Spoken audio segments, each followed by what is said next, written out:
Did you know that stories are 22 times more likely to be remembered than facts alone? That's because emotions are powerful. According to a study by Psychology Today, emotions can increase memory retention by up to 80%. Imagine telling a story that sticks with people long after they've heard it. Emotional storytelling has that power. But here's the catch: most people struggle with it. They think storytelling is just about telling a good story. But emotional storytelling goes deeper. It's about connecting with your audience on a level they can feel in their bones. It's about creating moments that not only entertain but leave a mark. In this guide, you'll learn how to unlock the emotional core of your stories, use powerful silences, make your audience feel like they're part of your world, and more. These are the secrets that separate good storytellers from great ones.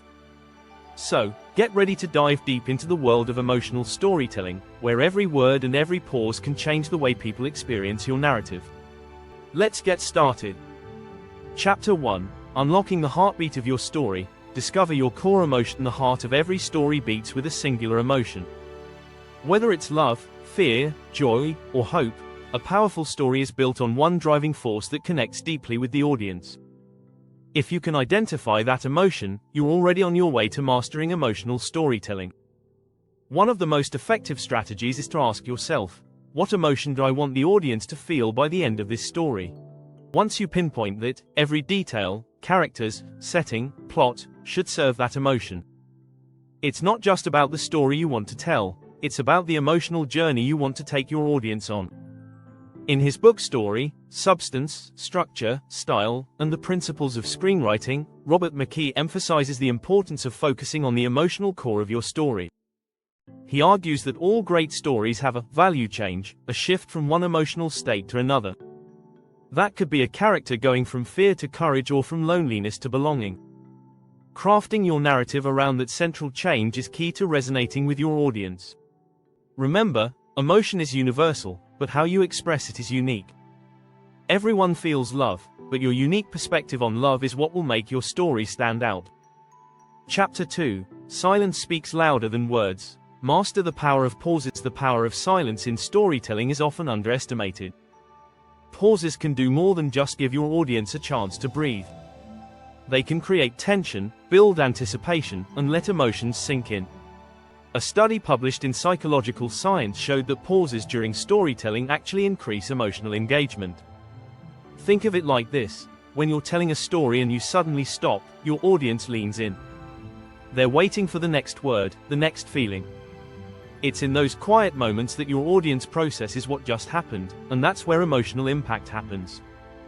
Take a page from movies. Ever notice how directors use silence in the most tense moments? In The Godfather, a scene can stretch for minutes without a single line of dialogue, yet the atmosphere is thick with emotion. These pauses invite reflection, allowing your audience to feel what the character is feeling. When telling your story, don't rush to fill every silence. Allow those moments to hang, letting the emotions of the scene settle. Chapter 3: Breaking the Fourth Wall.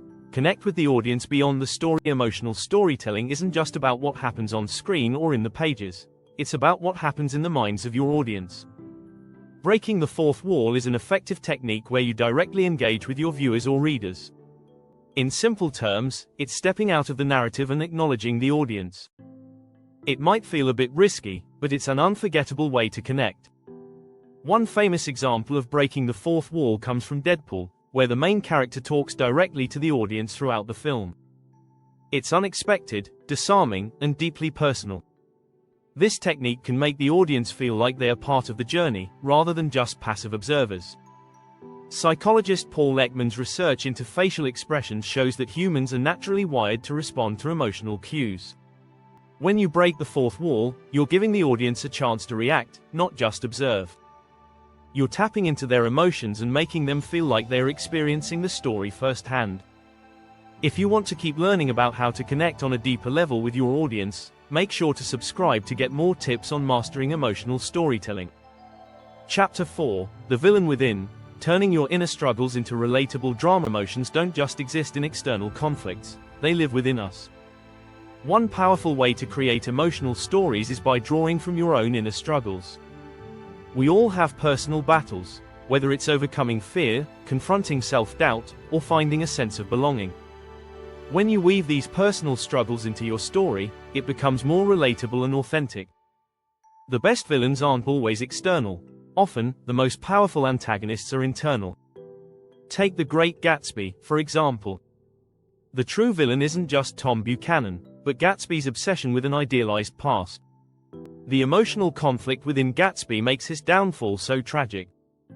Drawing from your own struggles doesn't mean telling your life story verbatim. It's about using your emotions to create characters who feel real, raw, and human. After all, human connection is the strongest tool a storyteller has. Chapter 5, The Art of Shifting Tides, Using Emotional Highs and Lows to Engage. Just like music, emotional storytelling needs rhythm. If you want to keep your audience on the edge of their seats, mastering the art of emotional highs and lows is essential. A study by Harvard Business Review found that stories with unpredictable emotional arcs are far more engaging than those that follow a steady path. Consider your favorite movies. They likely have moments of soaring highs followed by crushing lows. These shifts keep your emotions in play and prevent your audience from zoning out. One of the key strategies for achieving this is to layer your emotions. Don't just give your audience happiness. Give them joy followed by sadness, followed by hope. These emotional rollercoasters are what make stories memorable. A good storyteller knows how to balance emotional weight. The trick is not just to throw in random ups and downs but to make them feel earned. When the highs come, they should feel like a release after a build-up, and the lows should cut deep, leaving a lingering sense of loss. Chapter 6, Resonance Beyond the Moment, Leaving a Lasting Emotional Mark. Great stories aren't just about the impact they make in the moment. They're about leaving something behind, an echo that lingers long after the last word or frame. This is where your emotional storytelling truly comes to life. It's what makes the best stories unforgettable. The best emotional stories have endings that don't just wrap things up, they resonate. Think about Schindler's List or The Pursuit of Happiness. They don't leave you just with closure, they leave you thinking. They make you feel something that stays with you for days, even years. As a storyteller, your job isn't just to end the story. It's to make the audience feel like the emotional journey continues, even when the story has finished. This can be achieved by giving the audience something to hold onto, whether it's a line of dialogue, an image, or a moment that encapsulates the central emotion of the story. When you master this, your stories don't just disappear, they stick. Don't forget to subscribe for more storytelling tips and tricks that will help you leave a lasting emotional impact. Your audience will thank you for it. Mastering emotional storytelling is about more than just what you say, it's how you make people feel. By discovering the core emotion of your story, embracing the power of silence, breaking the fourth wall, exploring your own inner struggles, using emotional highs and lows, and leaving a lasting emotional mark, you can transform your storytelling into something unforgettable. The key is to understand that emotion isn't just an element of your story, it is your story.